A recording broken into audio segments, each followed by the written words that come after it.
Hi, I'm Alison Heath, the longevity rescuer and the host of the EMF Summit. I believe that you have a right to know. You have a right to be aware of the things that you're being subjected to that are harming your health and the health of your family.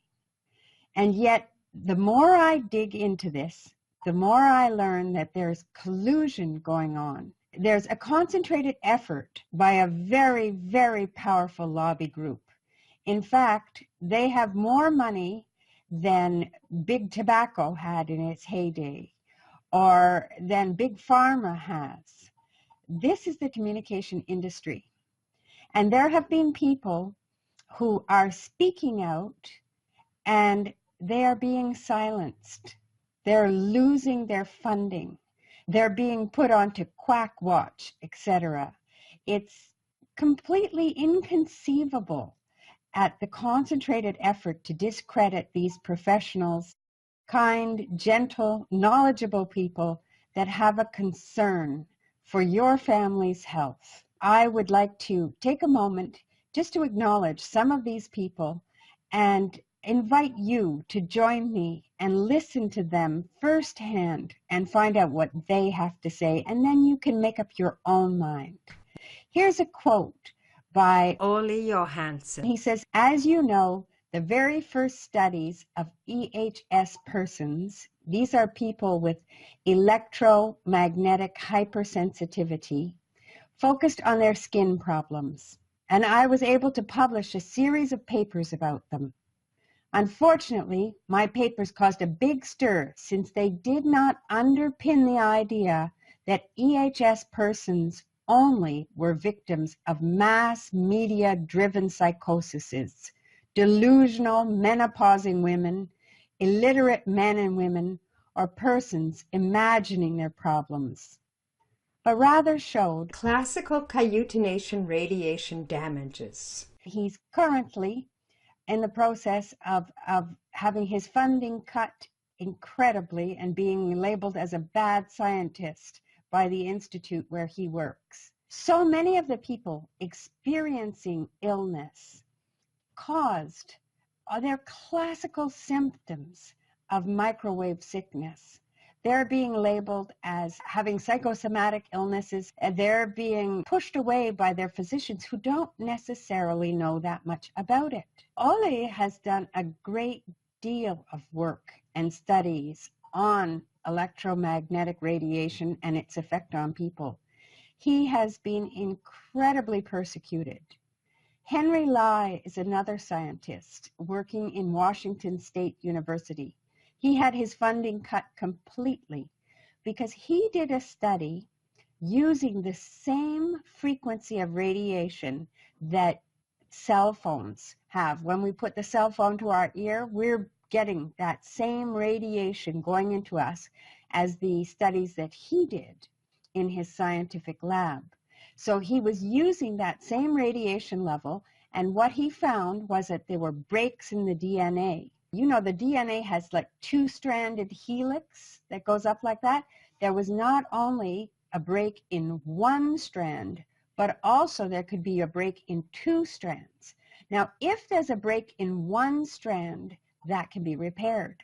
But a break in two strands, that causes damaged DNA to be passed on to the next generation.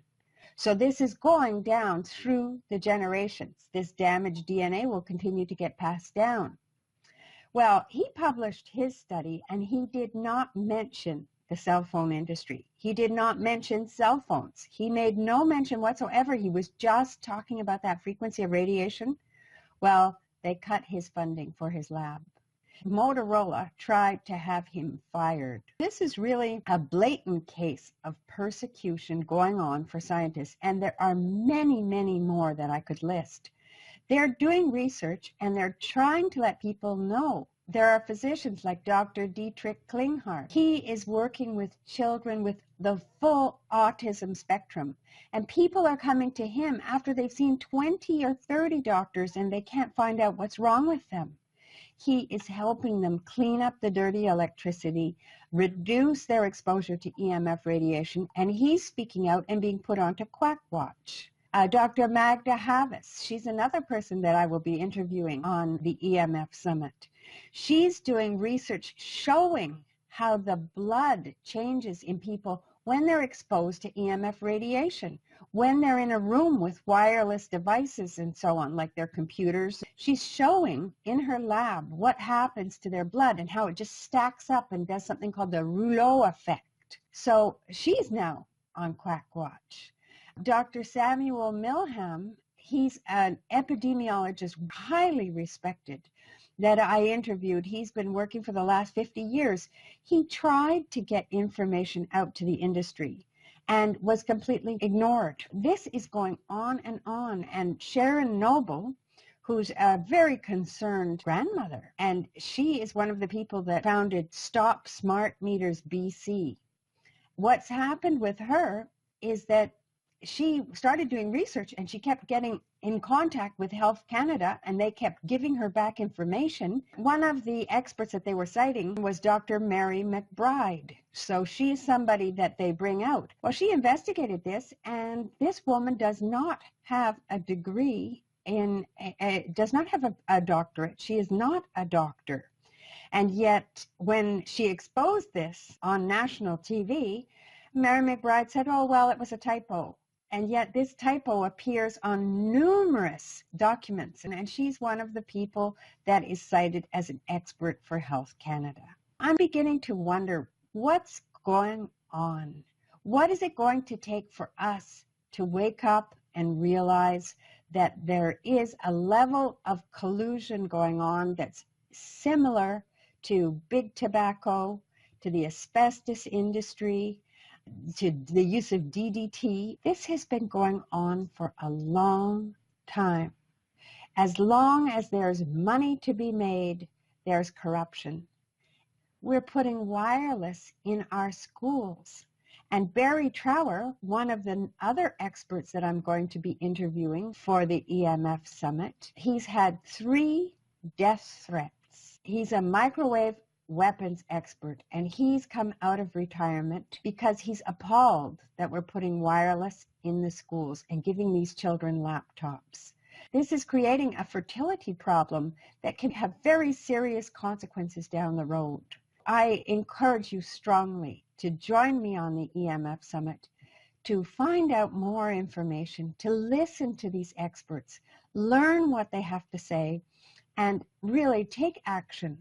Protect yourself so that you can safely use the technology that's available today. You can protect yourself and your family because, you know, young children, the infirm, and elderly people are the most susceptible.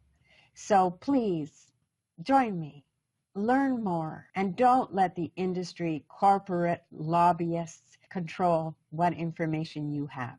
Knowledge precedes action. And with that, I wish you the best year yet.